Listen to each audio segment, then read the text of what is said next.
संतों की वाणी को जीवन में धारण करने का स्वभाव बने, ये पहली भक्ति। दूसरी भक्ति जो आप कर रहे हैं, भगवान की कथा में प्रेम हो जाना, ये दूसरी भक्ति है।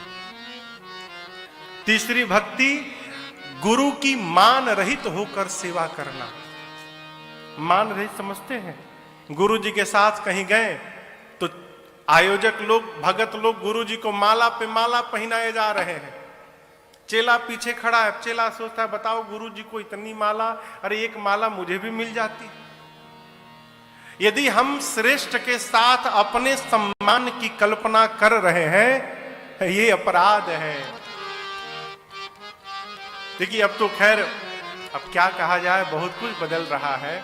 पहले ना घर में कोई निमंत्रण पत्र आता था तो घर के मालिक के नाम से आता था, और घर के मालिक के नाम से पत्र आ गया तो उसी में पूरे परिवार का आमंत्रण है।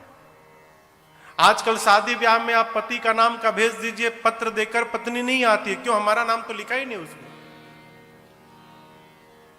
इसलिए आप देखिए आजकल श्रीमान श्रीमती दोनों का नाम लिखा जा रहा है।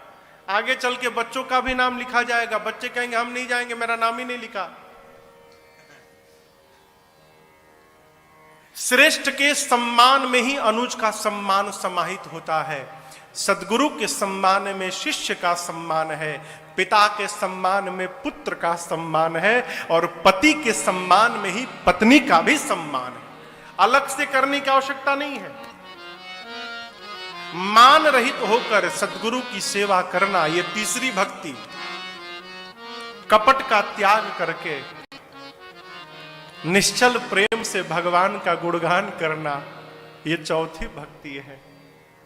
भगवान के किसी मंत्र का विश्वास पूर्वक जप करते रहना, ये पांचवी भक्ति है। जीवन में सज्जनता पूर्वक, शीलता पूर्वक अपने कर्तव्य का निष्ठा से धर्म के साथ पालन करना, ये छठवीं भक्ति है।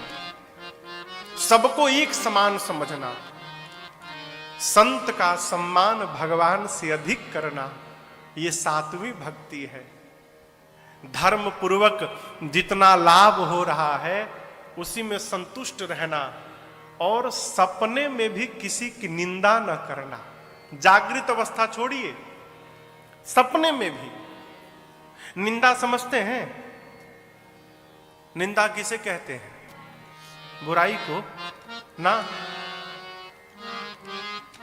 वो बात जो आप सामने वाले के मुख पर तो नहीं बोल पा रहे हैं, उसके पीठ के पीछे बोल रहे हैं, उसे निंदा कहते हैं। आप भले सही बोल रहे हैं, लेकिन यदि आप सन्मुख बोलने की शक्ति नहीं रखते हैं और पीठ पीछे बोल रहे हैं, तो वो निंदा की श्रेणी में आता है। और यदि आप उसी बात को उसके सामने बोल रहे हैं, ये निंदा नहीं है, इसको कहते हैं समालोचना। आलोचना नहीं, समालोचना। निंदा, सपने में भी किसी की निंदा न की जाए, किसी के दोष का दर्शन न किया जाए। धर्म पूर्वक जितना प्राप्त हो रहा है उसी में संतुष्ट रहा जाए, ये भगवान की आठवीं भक्ति है। अब अंतिम भक्ति है नवी भक्ति। जानते हैं क्या है? हाँ, नवमा सरल सब सन छल हीना,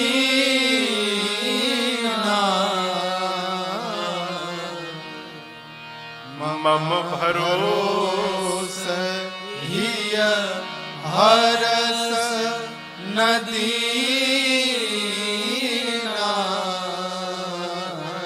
नवी भक्ति है सरल हो जाना।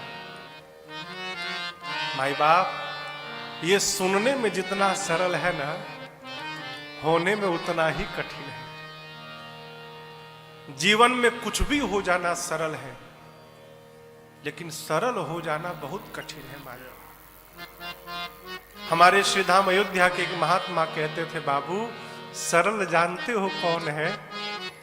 जिसके हृदय में 100 से सीता जी र से राम जी और ल से लक्ष्मण जी, ये तीनों सर्वकाल विराजमान रहते हैं, वही जीव सरल है।